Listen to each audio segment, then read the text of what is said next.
तो आज स्टार्ट वही है, rise of Maratha. Rise of Maratha में हम लोग कहाँ तक पढ़ लिए थे? छत्रपति शिवाजी महाराज के बारे में पढ़ लिए थे। Death of Shivaji.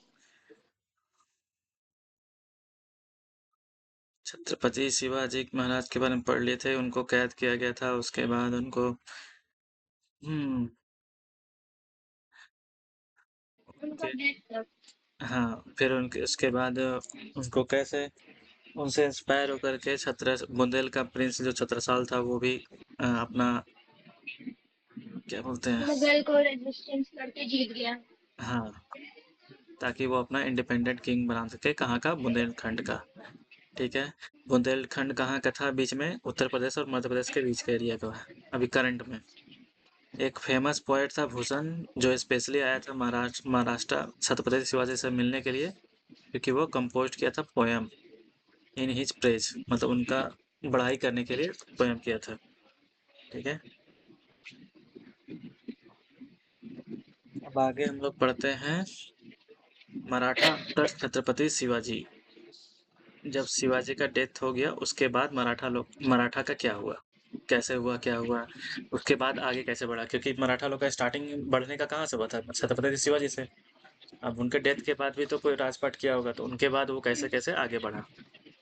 तो छत्रपति शिवाजी का पिताजी का नाम था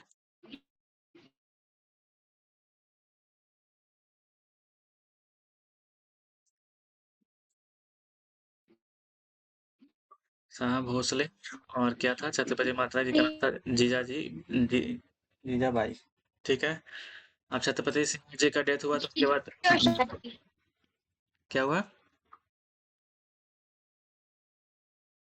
ठीक है। तो छत्रपति शिवाजी का छत्रपति जी शिवाजी है टू सन्स। ठीक है, दो बेटे थे, उनका नाम था संभाजी और एक राजा राम। ठीक है। After Chhatrapati Shivaji death the Sambhaji became the Chhatrapati. तो जो दोनों बेटे में से कौन बना छत्रपति? संभाजी। दो बेटे का नाम था छत्रपति संभाजी और राजा राम। जो मराठा लोग थे, Marathas were the only obstacle to total Mughal control of the Deccan. ठीक है। जो मराठा था वह वही एक मुगल में उन लोग के खिलाफ क्या होता है, रोड़ा, या उनके खिलाफ खड़ा था डेक्कन में। अगर वो मराठा लोग नहीं रहता तो वो कब का डेक्कन पे कब्जा कर चुके होते। जैसे कि तुम्हारा Aurangzeb invaded the Deccan and conquered the Bijapur of और आदिल शाह द गोलकोंडा और सुल्तान।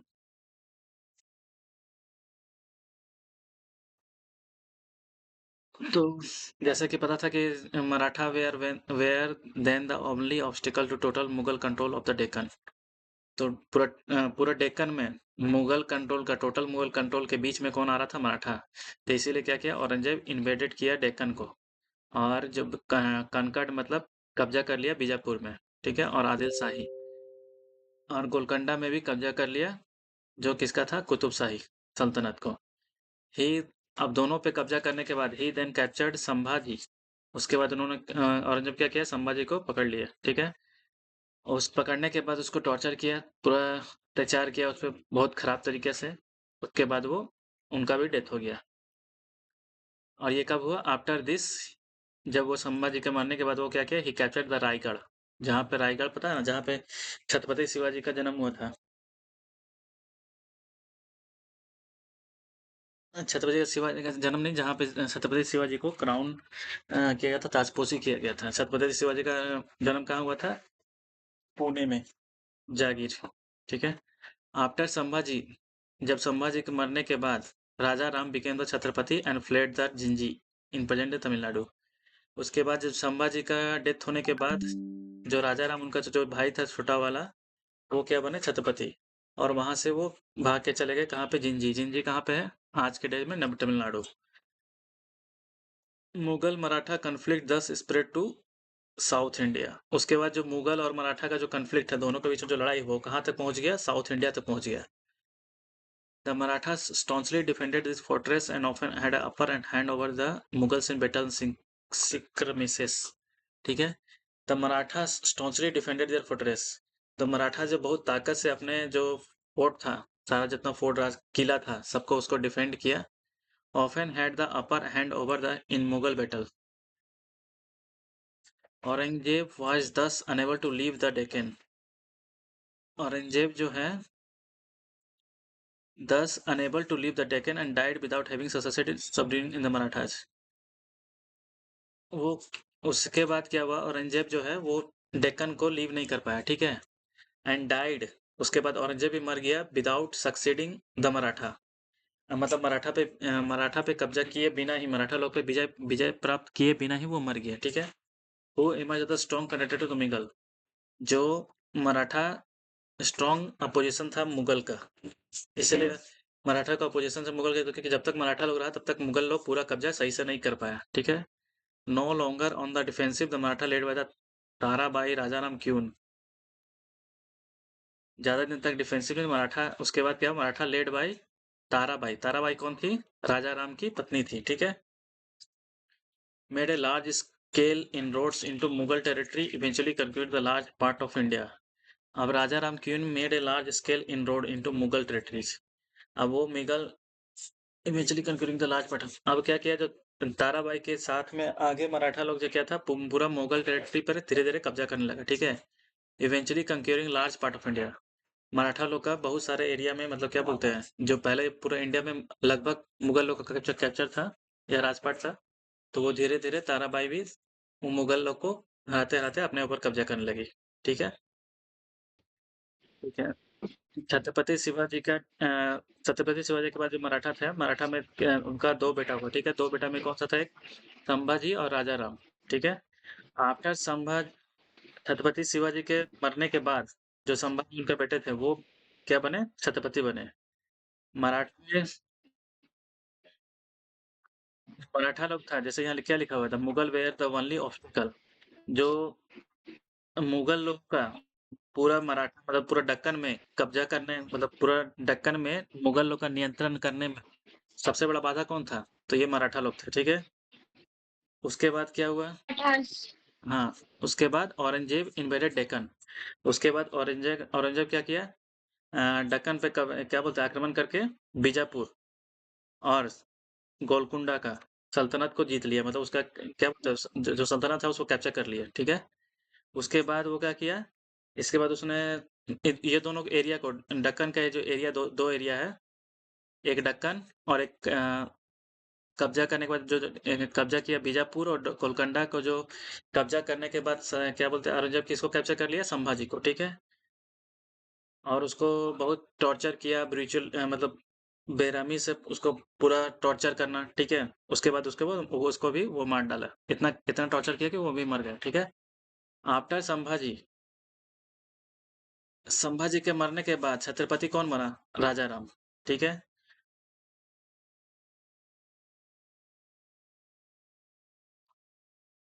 एक कहाँ था, रायगढ़, रायगढ़ कहीं कैप्चर था ना, Sambhaji after torturing the Raigarh, हाँ। संभाजी के मरने के बाद ऋषि कैप्चर्ड द रायगढ़, उसके बाद वो रायगढ़ भी कैप्चर कर लिया, जो मराठा का कैपिटल था, जहाँ पे संभाजी को क्राउन क्राउन पहनाया गया था, ठीक है। छत्रपति शिवाजी का नाम दिया गया था। आफ्टर संभाजी, जो राजा राम उनका छोटा भाई था, वो जो राजा उनका भाई था वो क्या था, छत्रपति बन गया, ठीक है। छत्रपति बनने के बाद वो जिंजी, कहाँ पे, कौन सा एरिया, जिंजी, जिंजी जगह का नाम है, जो अभी प्रेजेंट तमिलनाडु में, वहां पे वो चले गए, वहां से वहां भाग गए, ठीक है। अब जो इस तरह का जो मुगल और मराठा के बीच में जो क्या बोलते कन्फ्लिक्ट चल रहा था, दोनों के बीच झगड़ा चल रहा था, वो कहाँ तक पहुंच गया, साउथ इंडिया तक पहुंच गया, साउथ इंडिया तक फैल गया, ठीक है। क्योंकि वो मराठा लोग वहां तक गए, और मराठा मराठा को मुगल लोगों को मराठा हराना ही था, क्यों, क्योंकि सबसे बड़ा ऑब्स्टिकल, सबसे बड़ा उसमें बाधा कौन बन रहा था, मराठा लोग। इसके बाद जो कहा गया, मराठा स्टॉन्चली, बहुत ताकत से, ठीक है, स्टॉन्चली मतलब बहुत ताकत से डिफेंड किया अपना फोर्ट को रक्षा किया, ठीक है। और इतना अच्छे से इतना डिफेंड किया कि hand the upper hand over मतलब मुगल के ऊपर उनका पलड़ा भारी रहा, ठीक है।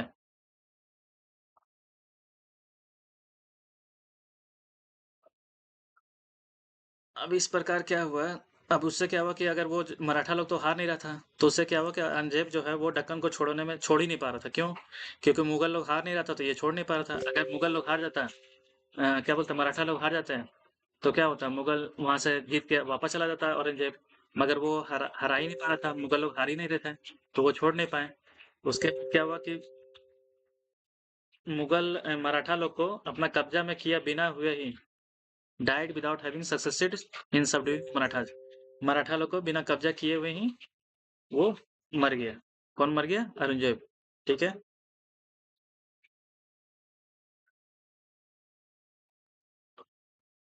और लास्ट में क्या लिखा हुआ था?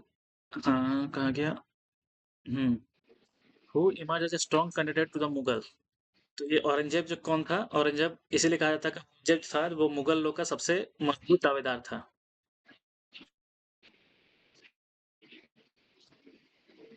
अब लास्ट में no longer of the defensive. अच्छा, ये मुगल। एक लाइन पढ़ देता हूँ, उसके बाद पूछते हैं। No longer of the defensive. अब क्या किया मराठा लोग जो ना, तो वो अपने आप को रक्षा नहीं कर रहा था, अब वो स्टार्ट किया हमला करना। No longer on the defensive, मतलब पहले क्या था कि सब अपने को रक्षा कर रहा था, मुगल लोग से बचा रहा था। अब उन लोग का स्ट्रेटेजी बदल गया, हम लोग अब रक्षा नहीं करेंगे, अब आगे जाके हम लोग लड़ेंगे। ठीक है। तो राजा राम की रानी जो पत्नी थी ताराबाई, उसके नेतृत्व में, तो उसके क्या बोलते हैं, उसके नेतृत्व में जो मुगल लोग का स्केल रोड, जो मुगल का टेरिटरीज था, उसमें क्या हुआ, घुसपैठ करना स्टार्ट कर दिया। तो इससे क्या हुआ, जैसे जैसे उस घुसपैठ उस पे हमला करना स्टार्ट कर दिया ना, ऑफेंसिव वे में, ये नहीं कि डिफेंसिव, हमको सिर्फ जब मुगल हमला करेगा तो सिर्फ हमको बचना है। अब नहीं, मुगल हमला ही नहीं करना है, पहले हम लोग मुगल जो हमला करे उससे पहले हम लोग ही अब उस पर हमला कर देंगे।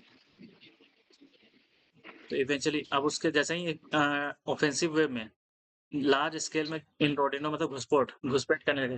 तो लार्ज रोड मतलब क्या बोलते हैं, घुसपैठ करने के बाद जो इंडिया का बहुत बड़ा हिस्से में कब्जा करने लगे। कब्जा हो गया मराठा। हाँ। अब यहाँ तक कंक्रीट होने लगा। ठीक है। During the rapid expansion the Maratha themselves underwent a structural transformation.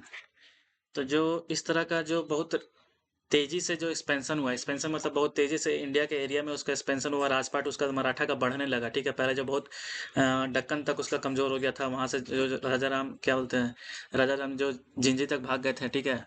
अब वहां फिर वापस डेक्कन में आकर के फिर वो ताराबाई के अंडर में वो धीरे धीरे क्या क्या दूसरे मुगल राज्य के बहुत सारे एरिया में कैप्चर करने लगे, तो बहुत तेजी से। ठीक है। वही है, during the rapid expansion the Maratha themselves underwent a structural transformation. अब जैसे जैसे एक्सपेंशन हुआ, तो एक्सपेंशन हुआ, तो उसको संभालने के लिए हम लोगों के पास एक स्ट्रक्चर भी होना चाहिए, ताकि उसमें कोई राजा हो, मंत्री हो, तभी तो राजपाट चलेगा। नहीं, ऐसा नहीं है कि खाली हम लोग जीत लिए उसके बाद उसमें उसे लूट करके उसमें भाग गए। नहीं, उस पर कब्जा करके रखना भी था, तो उसमें आर्मी भी चाहिए होगा, मंत्री भी चाहिए होगा, कोई क्या बोलते हैं, जो पैसा संभालने वाला होगा, वो भी होना चाहिए होगा, जो जो देख रेख करे, पुल चलाए, एडमिनिस्ट्रेशन भी चाहिए होगा। तो धीरे धीरे उसमें स्ट्रक्चरल ट्रांसफॉर्मेशन भी हुआ। ठीक है। The centralize state from Shivaji time gave way a to more decentralize structure. तो जो छत्रपति शिवाजी के समय पे, जो छत्रपति शिवाजी का जो राज था उस समय क्या था ना, कि सेंट्रलाइज था। ठीक है। दो चीज होता है, एक सेंट्रलाइज और डिसेंट्रलाइज। सेंट्रलाइज मतलब होता है एक आदमी के पास सारा पावर। ठीक है। अभी पूरा एरिया है, पूरा एरिया में जितना भी एरिया सब इसके अंदर रहेगा। और डिसेंट्रलाइज मतलब होता है, अब इसमें कुछ भी होगा, आर्मी का होगा, पैसा का होगा, जमीन का होगा, सब कौन देख रेख करेगा? इसके बिना यहाँ पे कुछ भी नहीं होगा। और डिसेंट्रलाइज मतलब होता है कि ये छोटा छोटा एरिया बांट दिया, यहाँ पे इस तरह का एक एरिया की जगह पे यहाँ पे 4 एरिया बांट दिया। ठीक है। और ये एक मेन रहा। अब यहाँ पे जो भी कुछ प्रॉब्लम होगा वो किसको कंप्लेन करेगा? इसको। यहाँ पे कुछ भी प्रॉब्लम होगा या फिर कुछ भी संभालना होगा, वो किसको कंप्लेन करेगा? इसको। यहाँ पे इसी तरह इसको कंप्लीट करें, जितना भी एरिया आदमी लोग है इसमें, आर्मी का या फिर कुछ क्या स्कूल है, दिक्कत है, वो किसको करेगा? अब ये चारों मिल करके इसको करेगा। ठीक है। तो इसको बोलते हैं डिसेंट्रलाइज। और ये क्या हो गया? सेंट्रलाइज। सेंट्रलाइज मतलब एक आदमी के अंदर सारा काम है। और इसमें क्या एरिया बांट दिया, जैसे कि तुम्हारा इंडिया में होता है, प्राइम मिनिस्टर क्या है, जो इंडिया में है वो डिसेंट्रलाइज है। क्यों? जो प्राइम मिनिस्टर है, उसको क्या सँभालना होता है? देश का इंटरनल एरिया, सूचना, ठीक है? फॉरेन अफेयर्स, मतलब विदेशी लोग से कैसे डील करना है। और जो इंटरनल मैटर होता है, जैसे स्कूल का हो गया, हॉस्पिटल हो गया, ज़मीन हो गया, पानी डालना है, स्कूल बनाना है, ये सब सारा क्या होगा? सीएम लोग सँभालता है। अब देखो सीएम के पास भी पूरा पावर नहीं है, सीएम के अंदर उसका डीएम होता है, ये सब होता है, सारा कुछ होता है, सब एक-एक करके वे है। ऐसा नहीं कि सिर्फ़ सारा एक ही के पास है, मतलब डायरेक्ट सिर्फ़ सीएम से डील होगा या डायरेक्ट से पीएम से डील। तो सेंट्रलाइज़ मतलब सिर्फ़ एकाकारीन, मतलब एक सेंट्रल पावर, और डिसेंट्रलाइज़ मतलब जो सेंट्रल पावर नहीं है, सब धीरे-धीरे छोटा-छोटा में बँटा हुआ है। तो छत्रपति शिवाजी के टाइम पे क्या था? सेंट्रलाइज़ सिस्टम था।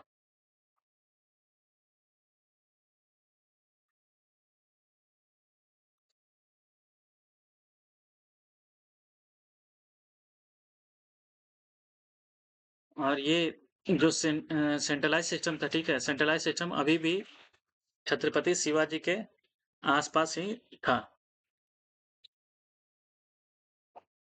अब जैसे-जैसे एरिया बढ़ते गया, तो क्या हुआ कि जो-जो छोटा-छोटा एरिया था, उसके पास ज़्यादा पावर आने लगा। क्योंकि छत्रपति शिवाजी क्या किए, इसको सँभालने के लिए दिए कि लो ये एरिया तुम सँभालो। अभी इस एरिया पे इस आदमी का कब्ज़ा है। जो छत्रपति शिवाजी सेंट्रल में बैठे हैं, उनका थोड़ा कम कब्ज़ा, धीरे-धीरे कम कब्ज़ा होता गया, क्योंकि वो छोटे-छोटे पार्ट में डिवाइड हो गया। तो सारा कब्ज़ा धीरे-धीरे उन लोगों के पास चला गया। अब आते हैं यहाँ पे। This two more decentralized structures still nominally central around the Chhatrapati Shivaji. तो वही यहाँ लिखा हुआ है। पहले क्या था, छत्रपति शिवाजी के पास सेंट्रल था, मतलब सारा कुछ उसी के पास था। अब जैसे-जैसे एरिया बढ़ते गया, धीरे-धीरे तो वो छत्रपति शिवाजी के टाइम पे ही धीरे-धीरे जो एरिया एक्सपेंशन हुआ, जो अपना धीरे-धीरे कब्जा करते गए, जैसे नॉर्थ में, वेस्ट कोस्ट में, फिर धीरे-धीरे हल्का-हल्का साउथ में भी। तो वो क्या किया धीरे-धीरे कि नहीं, धीरे-धीरे क्या किया, एक-एक गो आदमी वहाँ पे अपना बैठाते रहे कि हाँ, ये एरिया तुम सँभालो, ये एरिया तुम सँभालो। तो वो धीरे-धीरे क्या हुआ, डिसेंट्रलाइज़ होते गया। और कहने के नाम पे मात्र नॉमिनली मतलब थोड़ा-मोड़ा कहने का मात्र है कि वो सेंट्रल उस पे पूरा कब्ज़ा छत्रपति शिवाजी का है। But with the chief building more power. तो उससे क्या, ऐसा तो लग रहा था कि सारा कब्ज़ा, सारा पावर छत्रपति शिवाजी के पास है। बट क्या था, with the chief building power more. मगर धीरे-धीरे ये जो चीफ जो बनाते गए धीरे-धीरे, ठीक है? इसी को बोला जाता है पेशवा। चीफ विल्डिंग मतलब पेशवा, एक तरह से प्रधानमंत्री। और छत्रपति शिवाजी क्या हो गया, एक तरह से तुम्हारा राष्ट्रपति। तो धीरे-धीरे जैसे इंडिया में क्या है, देखो राष्ट्रपति के पास अभी कोई पावर नहीं है, सबसे ज़्यादा पावर किसके पास है? प्राइम मिनिस्टर के पास। तो उसी तरह धीरे-धीरे क्या हो गया, प्राइम मिनिस्टर के पावर धीरे-धीरे बढ़ते गया। इन particular way the Peshwa Persian term for prime minister. Persian में पहले प्राइम मिनिस्टर को ही पेशवा बोला जाता था। विल्डेड ग्रेट इन्फ्लुएंस। जो पेशवा का है वो ज़्यादा इन्फ्लुएंस होने लगा इस एरिया में। Even over the Chhatrapati himself. यहाँ तक कि छत्रपति शिवाजी पर भी ज़्यादा कब्जा किसका होने लगा था, तुम्हारा ये पेशवा लोग का, ठीक है? In a particular, Peshwa Bajirao I, his Nana Saheb Peshwa I were the instrumental in pan-India expansion of the Maratha। अब जो छत्रपति है, छत्रपति का जो पावर है वो घट गया। अब पावर किसके पास ज़्यादा चला गया था? पेशवा के पास, मतलब कि जो एक तरह से प्रधानमंत्री के पास। तो जो विशेष रूप जो स्पेशली जो पेशवा बाजीराव वन था, ठीक है? और उनका पुत्र नाना साहब पेशवा, ये दोनों को माना जाता है पैन इंडिया, मतलब पूरे इंडिया में मराठा लोग का एक्सपेंशन। छत्रपति शिवाजी के मरने के बाद अगर सबसे ज़्यादा फिर उसके बाद कब्जा किसी का हुआ पूरा मराठा लोग का, किसके द्वारा कब्जा हुआ, तो ये पेशवा बाजीराव और वन और उनके सन नाना साहब पेशवा के द्वारा।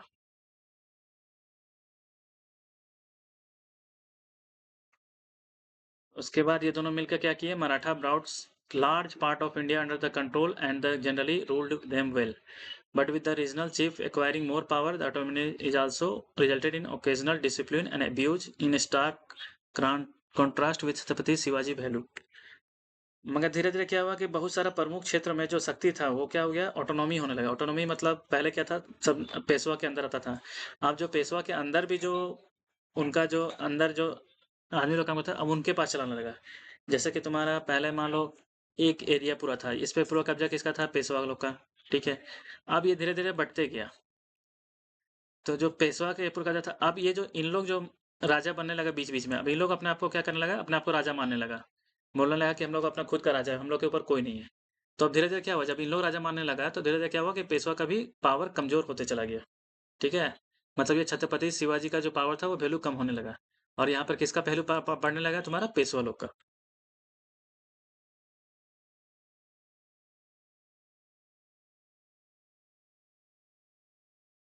और जो तुम्हारा इसमें था, क्या बोलते हैं, छत्रपति शिवाजी में तो क्या था? उल्टा था। छत्रपति शिवाजी में सारा पावर किसके पास था? छत्रपति शिवाजी के पास। अब पेशवा में क्या होने लगा कि सब अपने आप को अलग अलग पेशवा मानने लगा, अपना अलग अलग पावर मानने लगा। अब आते हैं यहाँ पे। For instance the Maratha 10 year campaign in Bengal inflected much cruelty and devastation of the common people. जो मराठा लोग का 10 साल बंगाल में, जो वो पहले कहा था मराठा लोग वहां पे दक्कन साइड था, दक्कन साइड मतलब महाराष्ट्र साइड। अब उन लोग का धीरे धीरे जैसे नॉर्थ साइड बढ़ा, साउथ साइड बढ़ा, वेस्ट साइड तो था ही। अब वो धीरे धीरे ईस्ट साइड मतलब बंगाल साइड में, जो बंगाल साइड में हुआ, तो उनको माना जाता है कि जब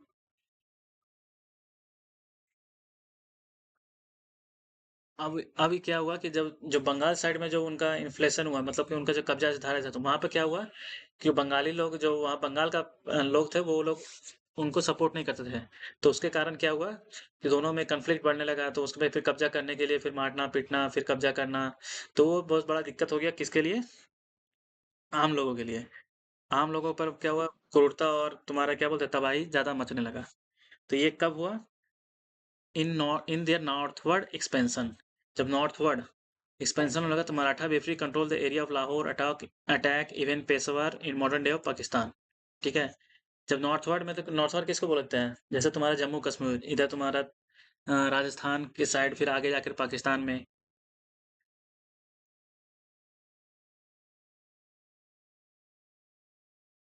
ये जैसे मतलब तुम्हारे इंडिया का मैप है, ठीक है। इसको बोला जाता है सेंट्रल, इसको बोला जाता है नॉर्थ, इसको बोला जाता है ईस्ट, ठीक है। इसको बोला जाता है तुम्हारा वेस्ट, इसको बोला जाता है साउथ, इसको बोला जाता है नॉर्थ ईस्ट, इसको बोला जाता है नॉर्थ वर्ड, मतलब इधर नॉर्थ की तरफ जो लोग यहाँ पे कब्जा था, तो ये धीरे धीरे यहाँ बढ़ने लगे। तो इस साइड क्या है तुम्हारा? पाकिस्तान है अभी के टाइम में। The Maratha briefly control the area of Lahore, जहाँ पे यहाँ पे लाहौर लाहौर वगैरह है सब उसमें। Lahore, Attock, even Peshawar, Peshawar in modern day Pakistan. ठीक है। अब उनका नॉर्थवर्ड में एक्सपेंशन के लिए क्या करना पड़ा? अफगान लोग से लड़ना पड़ा, क्योंकि नॉर्थवर्ड में फिर इधर तुम्हारा पाकिस्तान के बगल में क्या है? इधर तुम्हारा अफगानिस्तान है।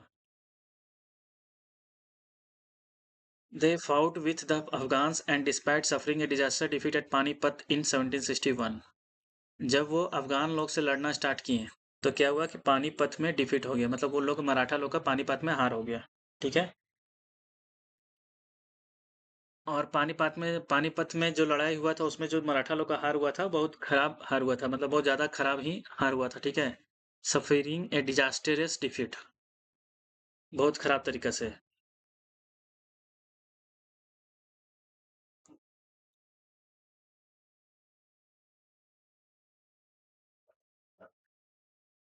अब जो पानीपत लड़ाई में जो अब तुमको याद क्या करना है यहाँ पे? 1761। पानीपत का लड़ाई कब हुआ था? 1761, ये याद होना चाहिए। ठीक है। और उसके बाद जब ये बहुत खराब तरीके से हार भी हुआ, उसके बाद भी जो नया जो पेशवा बने थे माधव राव वन, उसके अंडर में, ठीक है, वो लोग जल्दी से रिकवर कर गए उस हार का।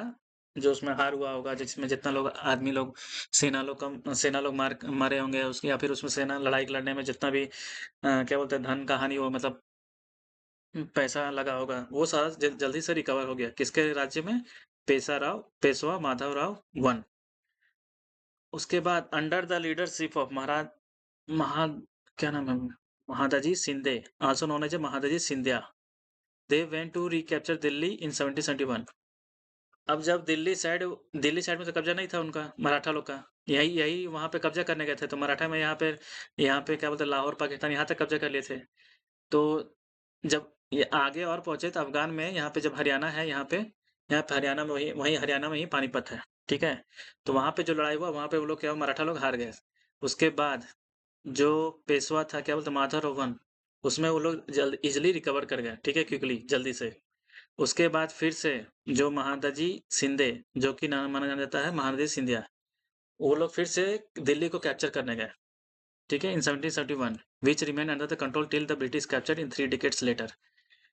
अब क्या हुआ था कि पहले दिल्ली में औरंगजेब लोग का क्या था? कब्जा था, मुगल लोग का। अब मुगल लोग का कब्जा हुआ, उसके बाद मुगल लोग साइड में इधर मराठा लोग एक्सपेंड कर रहा था, उधर मुगल लोग जो क्या वो कंट्रोल में आ रहे थे धीरे धीरे। वो क्या था, मराठा लोग मुगल लोग का जो राज्य पार्ट था उसमें मराठा लोग का कब्जा होना, मतलब ब्रिटिश लोग का कब्जा होना स्टार्ट हो गया था। तो वो हम लोग अभी नहीं पढ़ रहे हैं, अभी सिर्फ मराठा के बारे में पढ़ रहे हैं।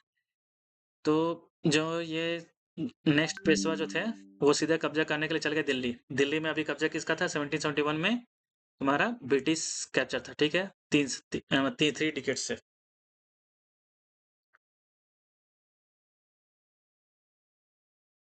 पहले क्या था, मुगल था, ठीक है। मुगल लोग का पोजीशन कौन था, मराठा था। मराठा में फिर कब्जा हो गया मुगल लोग का। मुगल लोग के बाद फिर कब्जा हो गया तुम्हारा मराठा लोग का, ठीक है। जब यहाँ पे मराठा लोग पहुंचा, पता चला इधर में तुम्हारा मुगल लोग का धीरे धीरे कब्जा कम होने लगा। अब यहाँ पे किसका बढ़ गया, तुम्हारा ब्रिटिश लोग का, ठीक है। तो अब मुगल तो अब खत्म हो गया, तो दोनों के बीच में लड़ाई किसके बीच में बड़ा रह गया, ब्रिटिश और मुगल के, ब्रिटिश और मराठा के बीच में। क्यों, मराठा। क्योंकि ब्रिटिश भी धीरे धीरे एक्सपैंड कर रहा था पूरे इंडिया में, मराठा भी कर रहा था, तो दोनों का अपोजिशन तो दोनों एक दूसरे का हो गया। क्योंकि मुगल पे ब्रिटिश भी कब्जा कर लिया, मराठा भी कब्जा कर लिया। बट अब क्या हो रहा था तुम्हारा, अब मराठा और मुगल का लड़ाई खत्म होकर के अब धीरे धीरे बढ़ने लगा तुम्हारा इस पे, मराठा और ब्रिटिश। तो ब्रिटिश को ऐसे बोला जाता है एंग्लो, ठीक है। इसीलिए मुगल और मराठा बोला था, मुगल और मराठा वार। अब जब ब्रिटिश से लड़ने गए तो वहां पे क्या बोला जाता है, एंग्लो मराठा वार। तो in the later half of the 18th century, तो मतलब 18th सेंचुरी और 17th सेंचुरी के बीच में मराठा, केवल मराठा और अंग्रेजों का लड़ाई होना स्टार्ट हुआ, क्योंकि दोनों एक दूसरे का अपोजिशन था। दोनों एक दूसरे के जो एक्सपेंशन का जो रूल था कि हमको पूरा इंडिया में कब्जा करना, तो दोनों के बीच में कौन आ रहा था, मराठा के बीच में ब्रिटिश लोग, और ब्रिटिश के बीच में मराठा लोग आ रहे थे, ठीक है। इसे बोला था चीफ राइवलरी, प्रतिद्वंदी, मतलब opposition, British in India were the Marathas, ठीक है। क्योंकि अभी तक क्या, 18th सेंचुरी से पहले तक, 17th सेंचुरी से पहले तक ब्रिटिश लोग का ज़्यादा कब्जा नहीं था, कुछ कुछ एरिया में था। बट धीरे धीरे 17th सेंचुरी के बाद धीरे धीरे ब्रिटिश लोग का भी कब्जा बढ़ने लगा, और वहाँ वहाँ से फिर मराठा लोग का भी कब्जा बढ़ने लगा, और वहाँ से फिर क्या बोलते हैं ये, मुगल लोग का कम होने लगा। तो अब यही दोनों लोग बच गए, तो दोनों का हुआ। तो मराठा और एंग्लो, एंग्लो मतलब ब्रिटिश, दोनों के बीच में 3 लड़ाई लड़ा गया था, ठीक है। 3 एंग्लो मराठा में, किसके बीच में, 1775 से लेकर के 1818 तक। तो देखो 1761 में पानीपत किससे लड़ाई हुआ था, अफगान से। वहाँ पे वो क्या बोलते हैं, मराठा लोग हार गए थे। उसके बाद वो जल्दी से रिकवर कर लिए, किसके अंडर में, पेशवा माधवराव वन के बीच में। नेक्स्ट जो लीडरशिप था महादजी शिंदे, उसके लड़ाई में वो कैप्चर करने के लिए दिल्ली। कब गए थे, 1771 में। जो कि कंट्रोल था किसके अंदर में, तुम्हारा ब्रिटिश के अंडर में था। अब देखा कि ब्रिटिश लोग, अब देखा कि ये जो मराठा लोग है वो तो हम लोग पे हमला करने लगा। तो जो ब्रिटिश कब्जा करना चाहता उसके बीच में कौन आ गया, मराठा लोग। तो इसी चक्कर में दोनों के बीच में लड़ाई हुआ, 3 लड़ाई की बोला जाता है 3 Anglo Maratha wars, as they are called. किसके बीच में लड़ाई हुआ था, 1775 और 1818। तो एक तुम्हारा इंपॉर्टेंट हो गया 1761, 1771, 1775 और 1818 के बीच में लड़ाई हुआ था। मतलब मिडिल मिडिल से स्टार्ट हुआ लड़ाई का तो जस्ट पहले, और खत्म हुआ 18th सेंचुरी के बाद।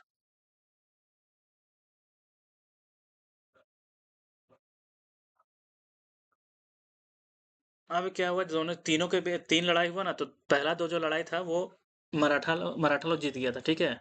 और जो तीसरा लड़ाई था वो ब्रिटिश लोग जीत गया था। और वो जीता क्यों, क्योंकि जो मराठा के बीच में इंटरनल डिसयूनिटी होने लगा, मतलब कि दोनों अंदर में उन लोग में क्या बोलते हैं, अंदर में फूट पड़ने लगा, डिस्टरबेंस हो गया तुम्हारा, क्या बोलते हैं, जो मराठा के बीच में वो आंतरिक डिस्टरबेंस, मतलब कौन राजा बनेगा, हम बनेंगे, तुम बनो, नहीं मेरा है इतना एरिया मेरा, खुद में एक लड़ाई होने लगा, ठीक है। और जो इंग्लिश था, अंग्रेज लोग था, उन लोग क्या था, सुपीरियर ऑर्गेनाइजेशनल था। क्योंकि वो क्या था, सिर्फ एक राज्य नहीं था, वो पूरा एरिया था। वो ब्रिटिश जो क्वीन थी, इंग्लैंड का जो क्वीन थी उसके अंडर में था। तो उसमें कोई भी ये नहीं कि कोई भी जाके राजा, ये क्या बोलते हैं, आर्मी का जनरल बन जाएगा, ये बन जाएगा। तो वो क्या था, पूरा ये था। और ब्रिटिश लोगों के पास टेक्नोलॉजी ज़्यादा था मराठा लोग के कंपेयर में।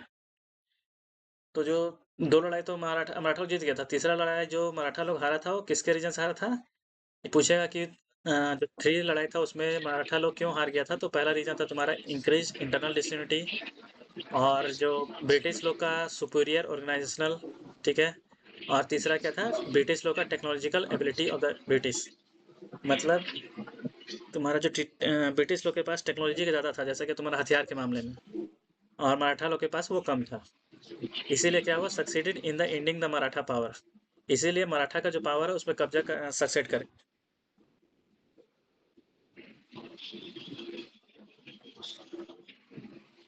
In the effect of this British took India from Maratha more than Mughals और एनी अदर पावर। अब जो मराठा मराठा क्या था? मराठा लोग का पूरा पैन इंडिया में पावर था, तो उसके पास ज़्यादा धन दौलत था। तो इसीलिए सबसे ज़्यादा अगर ब्रिटिश लोग किसी से लिया है तो वो मराठा लोग से लिया है, ठीक है? कंपेयर टू मुगल और अदर जो भी पावर था उससे। Do not did you know that Nana Phadnavis powerful official under Peshwa? Nana Phadnavis कौन था? एक पेशवा मराठा के अंडर में। हाँ, तो किसका बेटा था?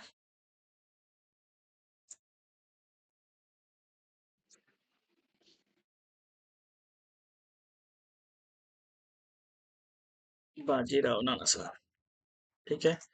A powerful officer under Peshwas, credited with organizing the first pan-India anti-British line। जो ये नाना फडणवीस थे वो क्या थे? पावरफुल, जैसे बाजीराव थे उस पावरफुल थे, उसी तरह के नाना फडणवीस पावरफुल थे। तो जो पेशवा बाजीराव थे वो किससे लड़ाई किए थे? तुम्हारा मुगल लोग से। और जो नाना फडणवीस जो पावरफुल थे वो किससे लड़ाई किए थे? ब्रिटिश से, ठीक है? He even united the old advisory of like Hyder Ali Mysore and the Nizam of Hyderabad in this endeavor।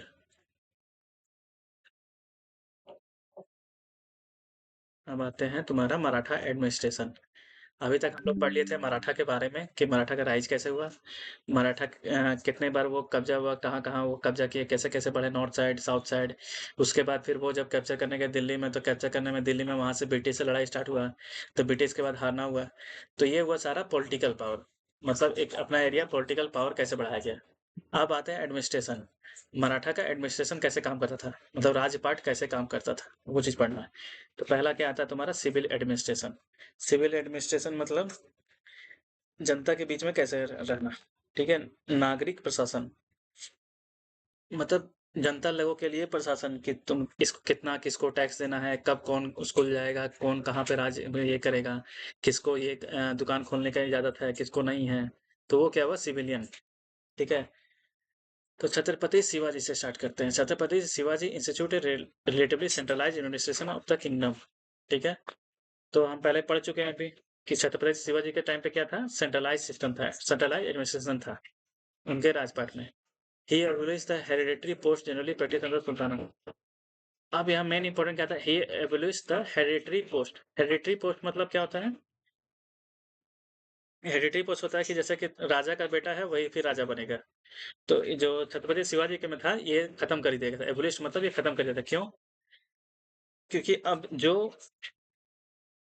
जिसके पास जो पावर रहेगा, जिसके पास एबिलिटी रहेगा, वही वही राजा बनेगा, ठीक है?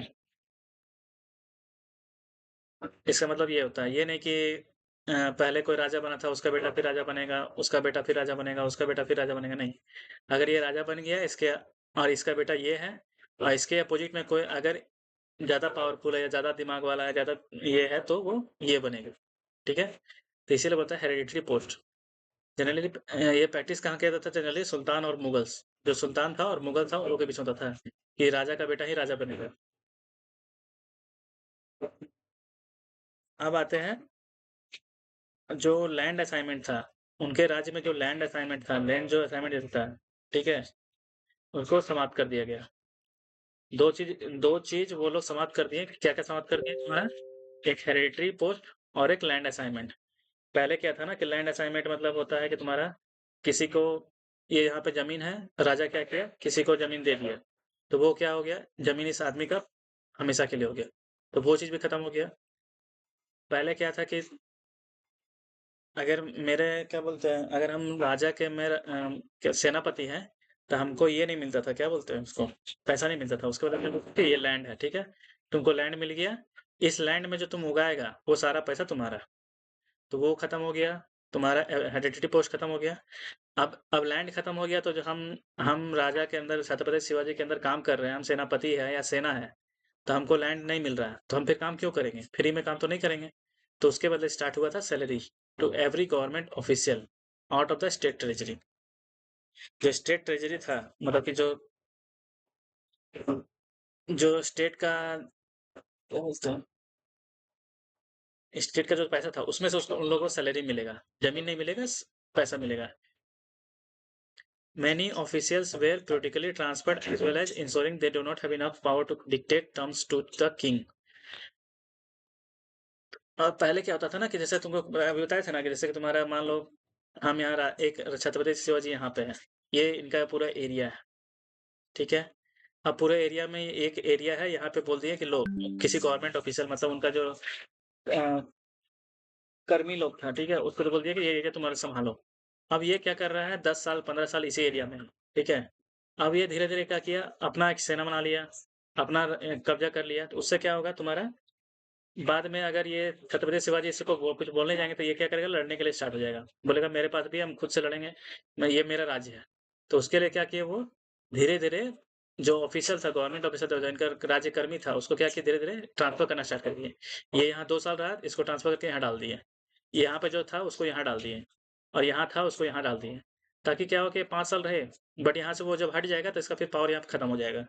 तो उससे क्या होगा, वो कभी भी ये जो यहाँ लिखा हुआ है डिक्टेट टर्म तो क्यों, कभी वो अपना शर्त जो है ना कि हाँ, वो थोप थोप नहीं पाएगा किसी आदमी पर कि नहीं, अगर तुमको यहाँ से ये चाहिए तो हमको इतना देना पड़ेगा, उतना देना, वो चीज़ नहीं कर पाएगा। तो इसीलिए तो यहाँ पे 3 चीज़ क्या-क्या हुआ, he abolish the hereditary post और लैंड असाइनमेंट, उसके बाद salary to every government employ, ठीक है। ऑफिसर को पॉलिटिकली ट्रांसफर करना, क्यों करना, ताकि इंश्योर कर सके कि कोई किसी के पास भी ज़्यादा पावर ना पहुँच जाए। उसके बाद क्या किया वो, Chhatrapati Shivaji also gave pension to the widow of soldier who died in battles, even offer military post to their son. उसके बाद उनके राजपाट में इतना करने के बाद एक नया क्या चीज़ आया कि जो सेना या सेनापति जो मर गया, ठीक है, सैनिक जो लड़ाई में जो सैनिक लोग मर गया, उन लोग का जो वाइफ है, जो विडो है, जिसको विधवा बोला जाता है, ठीक है, उन लोग को पेंशन दिया गया जो लड़ाई में मर गया, और उन लोग का बेटा लोग को एक गवर्नमेंट मतलब मिलिट्री पोस्ट दिया गया। जैसा अभी के टाइम में होता है, अगर कोई गवर्नमेंट एम्प्लॉय मर जाता है तो उसका बेटा को नौकरी मिलता है, ठीक है, और उसकी वाइफ को पेंशन मिलता है गवर्नमेंट के तरफ से, अगर वो ड्यूटी टाइम पे मर गया तो वही चीज़ उन लोग को स्टार्ट किया। और उसका फैमिली का केयर भी उन लोग को करना, मतलब क्या बोलते हैं, उन लोग का फैमिली का देखभाल भी, केयर भी करना उन लोग का वो है, मतलब राजा का ये हो गया। Chhatrapati Shivaji minted a gold copper coin his own name, signifying the sovereignty, the use of the Devanagari script as a person of his cultural identity. ठीक है, तो ये तुम्हारा मराठा एडमिनिस्ट्रेशन हो गया यहाँ से यहाँ तक। इसमें कुछ नहीं है। एक तुम्हारा क्या था, abolish the heredity post, paid salary to government, land assignment को एबोलिश कर दिया, ऑफिशियल वेयर पोलिटिकली ट्रांसफर्ड, ताकि किसी के पास ज़्यादा पावर ना रहे। उसके बाद छत्रपति शिवाजी जो लड़ाई में, जो बैटल में जो सोल्जर लोग मर जाता था, उनकी वाइफ को पेंशन देना, उनके बेटा को मिलिट्री का पोस्ट देना, ठीक है। और छत्रपति शिवाजी पहले क्या था, एक नया कॉइन इंट्रोड्यूस किए थे अपने नाम पे, ठीक है, उनके जिसपे उनका नाम था। वो कॉइन किस किस मेटल का था, 2 मेटल का था, गोल्ड और कॉपर, ठीक है। और ये गोल्ड और कॉपर उनके राज्य में जहाँ भी है वहाँ वो लीगल था। अगर इसका वैल्यू अगर अभी 5 रुपए है तो वो कहीं भी चल जाएगा पूरे राज्य में, तो कहीं भी उसका वैल्यू 5 रुपए होगा। और इसके बदले मान लो 5 रुपए दे करके अगर हम तो किसी से चावल खरीद लिया और उसके पास 5 रुपए चल गया, तो वो वही 5 रुपए लेकर के किसी के पास जा करके ये कर सकता है, क्योंकि पहले क्या था, बार्टर सिस्टम था, मतलब एक सामान दो एक लो। तो पहले था मुगल लोग का कॉइन था, बट अब ये अपना भी स्टार्ट कर दिए हैं, ठीक है। उसमें जो ये लिखा हुआ था, जो नाम लिखा हुआ था, किस स्क्रिप्ट में था, तो वो क्या स्क्रिप्ट का नाम क्या था, देवनागरी स्क्रिप्ट। अब जैसे कि तुम्हारा छत्रपति शिवाजी ये स्ट्रिक्ट इंस्ट्रक्शन किया था अपने ऑफिशियल्स लोग को, ठीक है, कि किसी से मिसट्रीट नहीं करना था, subject of forcefully grab the even blade of grass from them, ठीक है। किसी से जबरदस्ती नहीं करना है, किसी भी आम आदमी लोग को ये क्या बोलते हैं, दिक्कत नहीं देना है, ठीक है। और खासकर लकड़ी, अगर लकड़ी का जरूरत है, ठीक है, जैसे नेवी में क्या बोलते हैं, नाव बनाना था, नाव में लकड़ी की जरूरत पड़ता है, तो बनाने के लिए भी तो उसको क्या करना पड़ेगा, पहले परमिशन लेना पड़ेगा, किससे, फॉरेस्ट। तब उसके बाद जाना पड़ेगा। और जैसे कि जो यूज़फुल ट्री है, जैसे तुम्हारा मैंगो हो गया, जैकफ्रूट हो गया, ये सब खाने का ट्री है, तो इसलिए इन लोगों को तो टच ही नहीं करना है। जो खाने के लिए यूज़फुल है, उसको टच ही नहीं करना है। क्यों? क्योंकि ये सब ट्री क्या होता है, बहुत टाइम लगता है इन लोग को बड़ा होने में, फल देने में, ठीक है? और जो जनता है, जो इन लोग पेड़ को जो लगाती है, वो अपने बच्चे की तरह मानती है, ठीक है?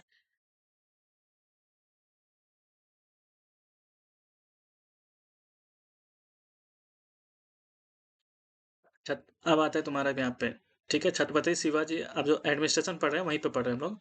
उसी में Chhatrapati Shivaji also had a Ashta Pradhan Mandal और काउंसिल ऑफ एडमिनिस्टर।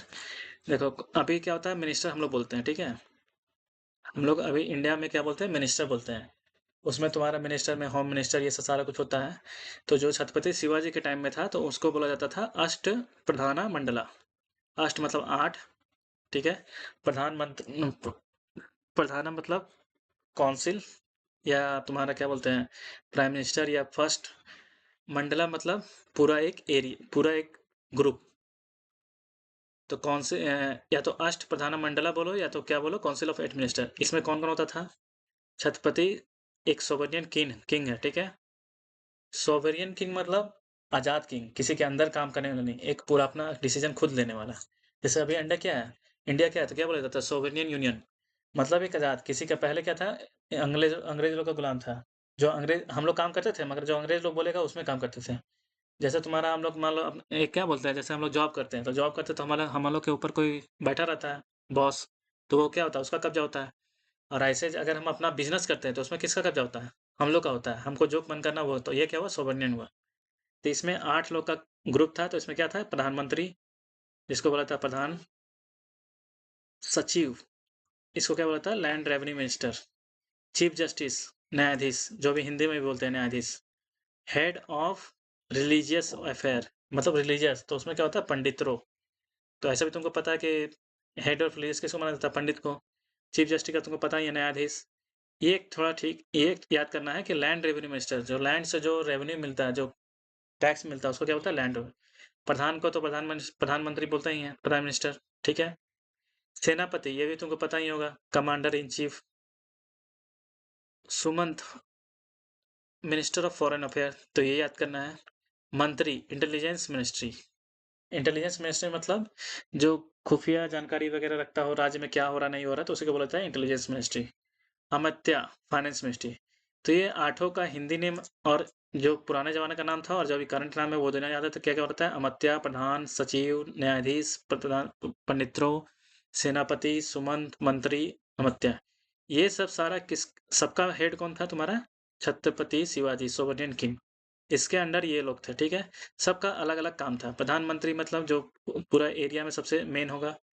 सचिव, जो लैंड रेवेन्यू मिनिस्टर, जो लैंड का रेवेन्यू, जो टैक्स कलेक्शन करता हो। चीफ जस्टिस, जिसको काम था न्याय देना। तो इस तरह का इनका एक अष्टमंडल, अष्टप्रधान मंडल था, इसमें ये चीज था। अब आते हैं कि टैक्स कैसे लिवाइज होता था, क्या होता था, ठीक है? तो Marathas often levied taxes called chauth 25%, and संदेश सरदेश मुखी additional 10% charged to from the provinces that were not directly under them, including places like Deccan and North India। तो अब टैक्स कैसे लिया जाता था? तो टैक्स का सिस्टम ये था कि Maratha often levied taxes called chauth. Chauth मतलब एक चौथाई हिस्सा, ठीक है? चौथ मतलब चौथा भाग। चौथा भाग किसको बोलते हैं, 1/4 बोलते हैं, ठीक है? तो 1/4 को ही 25% बोलते हैं। तो 25% बोलते हैं। तो ये 25% किसके लिए आता था, जो डायरेक्टली अंडर था मराठास के, जो डायरेक्टली, जिसमें डायरेक्टली कंट्रोल था मराठा लोग का, उसमें किसी और का नहीं था। तो उसमें वहां से कितना टैक्स लेता था, 25। अगर तुम 100 रुपये कमा रही है, तो 25 रुपीज तुमको देना पड़ेगा मराठा लोग को, ताकि वो अपना एडमिनिस्ट्रेशन सही समझ संभाल सके। तुम्हारा क्या बोलते हैं, सेना लोग को सैलरी दे सके, विडोज लोग को पेंशन दे सके, स्कूल वगैरह, हॉस्पिटल वगैरह, ये सब अपना सब कुछ कर सके। और ये सरदेश मुखी किसको बोला जाता है, सरदेश मुखी उसको बोला जाता है जो एडिशनल 10%, मतलब 25% देना ही है, प्लस 10%, 35% देना है। किससे लेते थे, फ्रॉम द प्रोविंसेस, जो डायरेक्टली अंडर कंट्रोल नहीं थे। जैसे कि तुम्हारा एग्जांपल है डेक्कन। डेक्कन में डायरेक्टली कंट्रोल नहीं था, कुछ एरिया में नॉर्थ इंडिया में नहीं था, क्योंकि वहाँ पे कोई और था, जैसे ब्रिटिश था, मुगल था, तो उन लोग से वो 35% लेते थे, ठीक है? In return, the Maratha protected these provinces and did not intervene their internal administration. अब ये टैक्स लेते थे तो उसमें क्या करते थे, गारंटी देते थे कि तुम्हारा जो प्रोविंसेस है, तुम्हारा जो राज्य है, उसमें मेरा प्रोटेक्शन रहेगा। मतलब तुम्हारे पर अगर कोई हमला करता है तो उससे लड़ने का काम हम लोग का है, हम लोग तुमको उन लोग से प्रोटेक्ट करेंगे। तो उसके बदले क्या करते थे, टैक्स लेते थे 10%, और अपने एरिया में 25%, उसको क्या बोला जाता था, चौड़। और जो बाहर से लेते थे उसको स्वदेशमुखी। तो जैसे कि स्वदेशमुखी कहाँ से लेते थे, एग्जाम्पल लाके डेक्कन एंड नॉर्थ इंडिया। अब ये लेते तो थे, तो उसमें लेंगे तो कुछ देना तो पड़ेगा, ऐसा क्यों क्यों एक्स्ट्रा क्यों देगा? तो क्यों देते थे, ताकि प्रोटेक्ट करते थे और उनका जो इंटरनल मैटर था, उनको राजपाट कैसे चलाना है, किसको कितना रुपए देना है, उसमें इन लोगों का कोई, क्या बोलते हैं, इंटरफेयर नहीं था। Mughal also approved of this arrangement through various treaties. अब जो ये सारा अरेंजमेंट था, इसको बहुत सारा ट्रीटीज के साथ काम करते थे, ठीक है। ट्रीटी मतलब संधि, बीच में डील, ऐसा। अब ये थोड़ी देर में क्या हुआ, जब ये सबको लगने लगा कि नहीं, ये सही चीज़ है, ये सही से काम करता है, इसे प्रोटेक्शन मिलता है, तो बहुत सारे प्रोविंसेस जो है वो खुद अपने आप मराठा एम्पायर का पार्ट हो गए, मतलब वो खुद अपने उसके अंदर अंदर चले गए। In 18th century, Maratha often adopted the Mughal style of coinage, owning its popularity but added their own sensitive symbol. वही चीज़ है, जैसे मुगल लोग का पहले क्या था, कॉइन, ठीक है। तो ये कॉइन हर जगह होता था, इसका वैल्यू प्रॉपर होता था। तो ये क्या था, पॉपुलर हो गया था। तो इसी के एवज में वो लोग जो मराठा लोग थे वो अपना खुद का एक कॉइनेज सिस्टम एडॉप्ट किए थे। बट ये था कि उन लोग के जैसे यहाँ पे क्या बोलते हैं, यहाँ पे तुम्हारा उर्दू में लिखा हुआ है, तो मराठा लोग क्या करते थे, अपने अपना ये में लिखते थे, अपना लैंग्वेज में। जैसे तुम्हारा the rare Maratha coin known as गंगपति प्रधान प्रति रूपी, देखो ये वाला, ठीक है। फेमस क्या था, ये था, minted in the early 19th century. ये तुम्हारा किस में था, 18th सेंचुरी में ये, और ये बाय द पटवर्धन, किसके द्वारा लॉन्च किया था, Patwardhan, general under the Peshwa, ठीक है। और ये इंस्क्रिप्शन को दो स्क्रिप्ट में लिखा था, देवनागरी और पर्शियन। ये 18th सेंचुरी का मराठा के बात में, ठीक था। अब वो जो दो दो कॉइन था, गोल्ड कॉइन और सिल्वर कॉइन था, वो किस में था, तुम्हारा छत्रपति शिवाजी के राज्य में, ठीक है, 16th सेंचुरी में के आसपास। और ये क्या, ये जो था तुम्हारा, ये किसका था, 18th सेंचुरी में और 19th सेंचुरी के आसपास, ठीक है। इसमें खासियत क्या था, एक साइड गणेशा लिखा रहता था, अदर साइड में पेशवा का लॉयल्टी लिखा रहता था।